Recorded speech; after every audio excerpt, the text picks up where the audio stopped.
शिवं भवहरं हरं शिवं शिवं भवहरं हरम्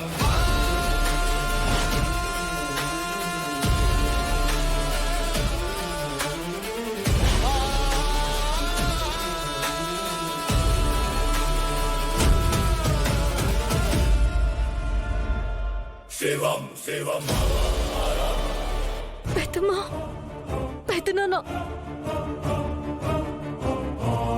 ఏమండి ఏమండి ఏమండి నేనండి జానకిని. పెద్దనాన్న ఏంటిది పెద్దనాన్న ఈ టైంలో ఈ ప్లేస్ లో ఇక్కడున్నారేంటి?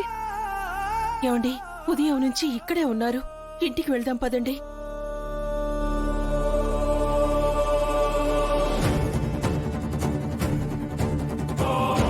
పల్లెటూరులో పుట్టి పెరిగిన వాళ్ళం.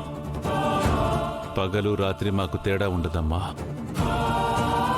మీరిక్కడే ఉంటే మన ఇంట్లో ఉన్న వాళ్ళంతా దిగులు పడుతున్నారు. ఈ రాత్రికి మీ మొండితనం వదిలిపెట్టి ఇంటికి రండి, రండి వెళ్దాం. లేదు జానకి, అసలు ఇంటికొచ్చే ఉద్దేశమే ఉంటే నేనిక్కడి దాకా వచ్చేవాణ్ణే కాదు కదా. నాకు ఏ అపాయమూ జరగదు. నాకు తోడు శివయ్య ఉన్నాడు, శివయ్యకి తోడు నేనున్నాను. మీరెళ్ళండి. లేదు పెద్దనాన్న, మీరు రాకుండా ఈరోజు మేము వెళ్ళలేము. ఇప్పుడు నేను ఇంటికొస్తే అనగాదేవి తన ఫ్యాక్టరీకి అడ్డొస్తున్నాడని శివయ్యనిక్కడ లేకుండా చేస్తుందమ్మా. ఇక ఎప్పటికీ ఇక్కడ గుడి కట్టలేం. ఫ్యాక్టరీ వచ్చిందంటే మన ఊరే శ్మశానమవుతుంది.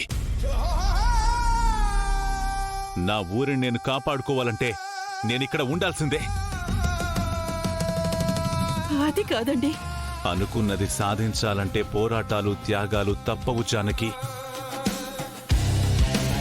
నా మీద ఏ మాత్రం గౌరవం ఉన్నా నన్ను రమ్మని పిలవకండి.